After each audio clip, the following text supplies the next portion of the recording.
भोलेनाथ के आशीर्वाद से भोलेनाथ ने प्रथम और राध्या को किया एक। जी हाँ दोस्तों, आप सभी के फेवरेट सीरियल मन अति सुंदर में जब रजनी राध्या को उसके मायके लेने के लिए जाती हैं, तभी राध्या मित्तल परिवार में वापस आने से मना कर देती है और बोल देती है माँ कि मुझे मित्तल परिवार में वापस किस लिए ले जाना चाहती है, जबकि प्रथम कर के दिल में तो आज भी निहारिका मैम बसती हैं।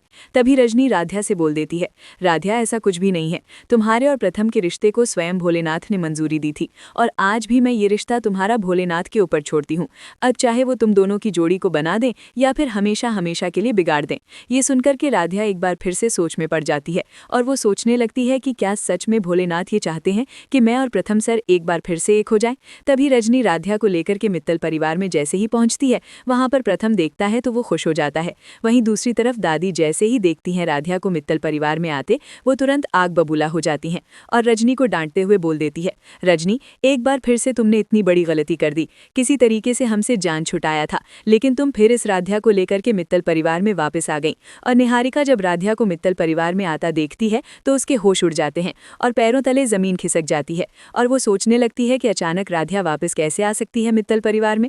वहीं दूसरी तरफ जैसे ही रजनी मित्तल परिवार में वापस आती है, वो तुरंत निहारिका को बोल देती है, निहारिका अभी के अभी अब तुम मित्तल परिवार को छोड़ करके हमेशा के लिए बाहर चली जाओ, नहीं तो मैं तुम्हें धक्के मार के मित्तल परिवार से बाहर निकाल डालूंगी, क्योंकि तुम्हारी वजह से प्रथम और राध्या के रिश्तों में दरार पड़ रहा है और वो एक दूसरे से दूर हो रहे हैं और ये मैं बिल्कुल बर्दाश्त नहीं करूंगी, चाहे कुछ भी हो जाए। तभी दादी यानी प्रथम की दादी तुरंत निहारिका का पक्ष लेते हुए बोल देती हैं कि निहारिका को कहीं भी जाने की जरूरत नहीं है, अगर किसी को मित्तल परिवार से जाने की जरूरत है तो वो राध्या।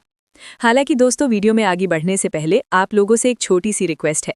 अगर आप लोग भी प्रथम और राध्या को पसंद करते हैं और चाहते हैं कि प्रथम और राध्या हमेशा के लिए एक हो जाएं, तो अभी के अभी इस वीडियो को एक लाइक करके चैनल को सब्सक्राइब करिए और कमेंट बॉक्स में आई सपोर्ट राध्या जरूर से जरूर लिखिएगा।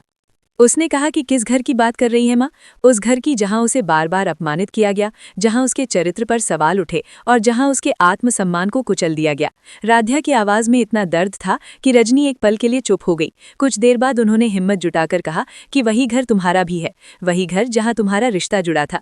राध्या अचानक उठ खड़ी हुई और बोली कि कौन सा रिश्ता माँ? जब प्रथम के दिल में आज भी निहारिका बसी हुई है तो वहां जाकर वो क्या करेगी? रोज रोज जिएगी या रोज रोज मरेगी?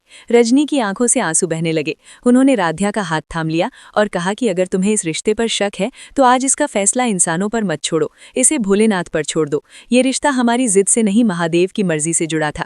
आज भी मैं यही मानती हूँ कि अगर ये रिश्ता सही होगा तो भोलेनाथ खुद रास्ता दिखाएंगे और अगर नहीं होगा तो मैं तुम्हें फिर कभी मजबूर नहीं करूंगी।